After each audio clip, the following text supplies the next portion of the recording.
नमस्कार, आदाब, सत श्री अकाल। मेरा अभिवादन स्वीकार करें। मैं हूं ब्रिजेश और स्वागत करता हूं आईएएस-पीसीएस मेंटर में। साथियों, आज मैं बात कर रहा हूं एक महत्वपूर्ण लैंडमार्क जजमेंट की, जिसको खुद हमारे माननीय मुख्य न्यायाधीश द्वारा गठित 3 सदस्यीय टीम, जिसकी अध्यक्षता खुद माननीय मुख्य न्यायाधीश डीवाई चंद्रचूड़ कर रहे थे। साथ में उनके साथ justice Pardiwala and justice Manoj Mishra की बेंच ने एक बहुत ही लैंडमार्क जजमेंट दिया है, जो अपने ही हाई कोर्ट के जजमेंट को पलटते हुए दिए हैं।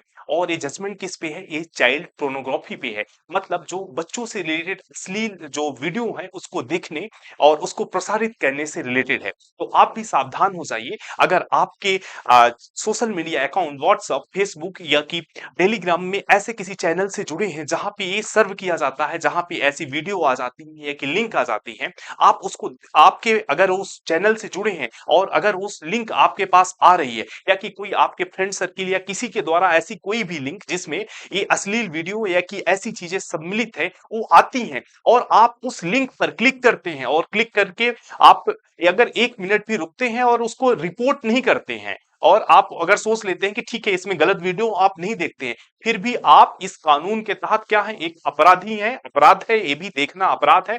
और अगर आप ऐसे किसी भी कंटेंट जिसका आप अल्दो आप क्या कर रहे हैं, आप प्रसारित नहीं कर रहे हैं, फिर भी आप इसको क्या माना जाएगा? इसको माना जाएगा कि आप इन चीजों को कंज्यूम करते हैं, आप इन चीजों का उपयोग करते हैं। तो आप भी बिल्कुल सावधान हो जाइए। ऐसी किसी भी लिंक और ऐसी किसी भी चैनल या ग्रुप में आप बिल्कुल उससे अलग हो जाइए। और कहीं अगर आपको दिखता है, धोखे से अगर आ जाता है, तो उसको आपको रिपोर्ट करना तुरंत आपकी जिम्मेदारी बन जाती है। नहीं तो ये क्या होगा, अपराध की श्रेणी में आएगा। तो इसके इस जो जजमेंट है, इसकी कुछ महत्वपूर्ण बातों को देखते हैं और समझते हैं। तो देख लेते हैं इसकी महत्वपूर्ण बातों को। तो इसमें देखते हैं, सुप्रीम कोर्ट ने कहा कि बाल पोर्नोग्राफी देखना और उसे संग्रहित करना जो पॉक्सो एक्ट है। तो पॉक्सो एक्ट क्या है?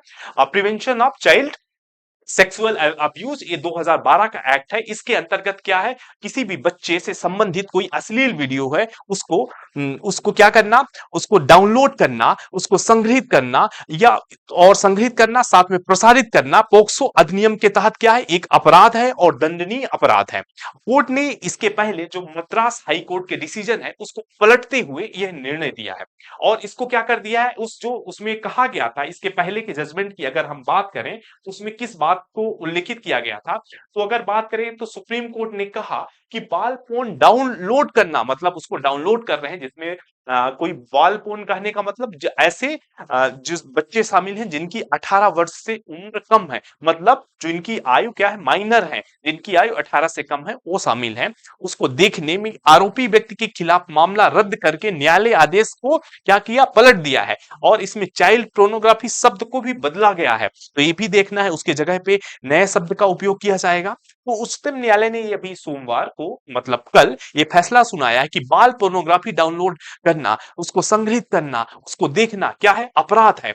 और इसके तहत उसने मद्रास हाई कोर्ट के आदेश को क्या कर दिया, पलट दिया। अगर मद्रास हाई कोर्ट के पहले के पूर्व के डिसीजन की बात करें तो उसने मद्रास हाई कोर्ट ने यस हरीश जो 28 वर्ष के उम्र के एक व्यक्ति के खिलाफ क्या है कार्रवाई, हाई कोर्ट ने जो मद्रास हाई कोर्ट ने उनके खिलाफ कार्रवाई करने से मना कर दिया था। क्योंकि वह अभी तक क्या था, अभी तक जो मद्रास हाई कोर्ट का डिसीजन था, जनवरी में डिसीजन आया था, जिसमें कहा गया था कि अगर कोई उसके मोबाइल में है, देख रहा है और प्रसारित नहीं कर रहा है, मतलब देखना अपराध नहीं है, उसको प्रसारित करना अपराध है।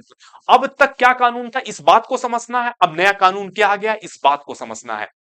तो अब तक कानून था कि आप अगर देख रहे हैं, कंज्यूम कर रहे हैं, मतलब कहीं से आपको कोई लिंक या किसी के थ्रू देख रहे हैं, तो देखना अपराध नहीं था।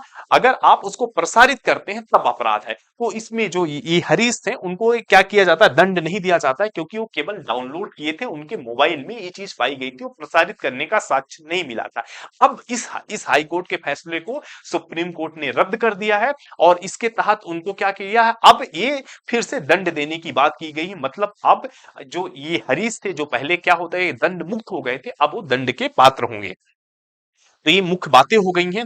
अब ऐसे बात की गई कि अब जो ये व्यक्ति हैं इनके खिलाफ बाल पोर्नोग्राफिक सामग्री को प्रकाशित करना, साझा करना और ऐसी सामग्री बनाना और डाउनलोड करने से पहले ये क्या है, अपराध है।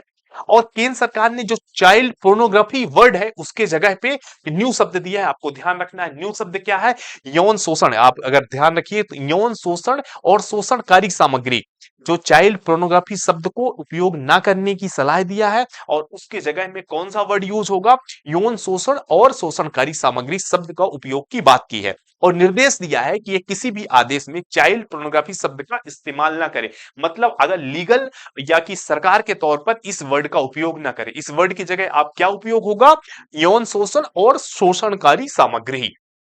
और मार्च में सुप्रीम कोर्ट ने मद्रास हाई कोर्ट के फैसले पर सवाल उठाते हुए पहले ही कहा था कि क्या है, यह फैसला उचित नहीं है, यह फैसला उचित नहीं होगा और इसमें आगे की बात कही है। अब हम बात करते हैं कल की जो सुप्रीम कोर्ट का डिसीजन था, उस फैसले में गैर सरकारी संगठनों या गठबंधन जस्टिस फॉर राइट, मतलब ये हाई कोर्ट के फैसला आने के बाद दो एनजीओ, जिसमें एनजीओ के यहाँ पे नाम दिया हुआ है a NGO just right for children alliance द्वारा ये क्या किया गया था, ये याचिका जारी की गई थी सुप्रीम कोर्ट में, जिसकी सुनवाई सोमवार को हो रही थी। उसी में ये लैंडमार्क डिसीजन आया है। तो इसमें पलट दिया है और याचिका में कहा गया था कि आम जनता को यह आभास दिया जा रहा है कि बाल पोर्नोग्राफी को डाउनलोड करना, अगर यहाँ पे क्या कहा गया है कि डाउनलोड करना और अपने पास रखना कोई अपराध नहीं है, जिससे इससे क्या हो रहा है, बाल पोर्नोग्राफी की मांग बढ़ेगी और लोग मासूम बच्चों की पोर्नोग्राफी में शामिल करने के लिए प्रोत्साहित करने की बात की जा रही है। अगर ये कुछ डाटा है जिसमें बात करें कि इन संख्या बढ़ती जा रही है, तो अगर हम बात करें कि बहुत बड़ा एक तरीके से ये पुलिज्म या जैसे बीमारी का रूप दे रहा है। अगर साइकोलॉजिकल डॉक्टर की बात करें कि ऐसे लोग जो इन चीजों को कंज्यूम करते हैं, देखते हैं, वो साइकोलॉजिकल रूप से डिसऑर्डर हो जाते हैं और वो कई तरीके से उनके अंदर मनोग्लानि होती है और समाज में कई ऐसे घटनाओं को ये अंजाम देते हैं। तो ये रहा चाइल्ड प्रोन से रिलेटेड इंपॉर्टेंट बात। आपको इसमें क्या ध्यान रखना है, आपको भी इन चीजों से क्या होना है, सतर्क होना है कि मतलब ऐसी कोई भी साइट, ऐसी भी कोई लिंक या कहीं भी ऐसा जो कंटेंट है, अगर आपके आंख के सामने आ जा रहा है, आपकी डिवाइस में आ जा रहा है, तो आपको जिम्मेदारी होती है तुरंत रिपोर्ट करिए। नहीं, अगर आप रिपोर्ट नहीं करते हैं उसको, तो ये क्या माना जाएगा कि आप उसको क्या कर रहे हैं, कंज्यूम कर रहे हैं। ये तो रहा चाइल्ड पोर्नोग्राफी से रिलेटेड। आपको यहीं पे एडल्ट पोर्नोग्राफी को भी समझ लेना चाहिए। अडल्ट पोर्नोग्राफी मतलब जो माइनर नहीं है, 18 प्लस का पोर्नोग्राफी। और इसमें क्या रूल एंड रेगुलेशन, अगर हम अडल्ट पोर्नोग्राफी की बात करें तो अडल्ट पोर्नोग्राफी क्या है, एक तरीके से देखना अपराध नहीं है, देखना अपराध नहीं है, पर ऐसे वीडियो को प्रसारित करना क्या है, अपराध है। और प्रसारित करना या कि ऐसे वीडियो को बनाना कि दबाव में उसको बिना उसकी जिसकी मतलब उस पर्सन की जिसके बारे में आप ये वीडियो बना रहे हैं, अश्लील वीडियो बना रहे हैं, उसकी बिना अनुपत की बिना परमिशन की, बिना अनुमति के किसी भी साइट में अगर आप अपलोड कर रहे हैं, तो क्या होगा, एक दंडनीय अपराध माना जाएगा। तो इसको भी समझना है। यहाँ पे पास्को एक्ट की धारा में बदलाव की बात की गई है, साथ में आईटी एक्ट की सेक्शन 67 ए पे बदलाव की बात की गई है कि इसमें बदलाव किया जाए और इसको क्या कहा जाए, एक तरीके से क्रिमिनल ऑफेंस माना जाए। ये प्रमुख बातें हुई और एक तरीके से आगे के लिए इस सरकार के लिए एक गाइडलाइन जारी किया गया है कि सरकार इसमें तुरंत कानून बनाए। मतलब सुप्रीम कोर्ट ने इन चीजों को तो बता दिया, अब सरकार का उत्तरदायित्व आ जाता है कि इससे रिलेटेड बिल और कानून बनाए। अगर अभी जैसे सदन सदस्य में नहीं है, तो सरकार को सुप्रीम कोर्ट की में कहा गया कि सरकार इसको अध्यादेश के माध्यम से इसको लागू कराने का प्रयास करे। तो ये रहा आज का महत्वपूर्ण एक तरीके से लैंडमार्क जजमेंट की कुछ मुख्य बातें। तो इस सेशन का यहीं पे मैं समाप्त करता हूं, मिलता हूं नेक्स्ट वीडियो के लिए। तब तक आप हंसते रहिए, मुस्कुराते रहिए। जय हिंद, जय भारत।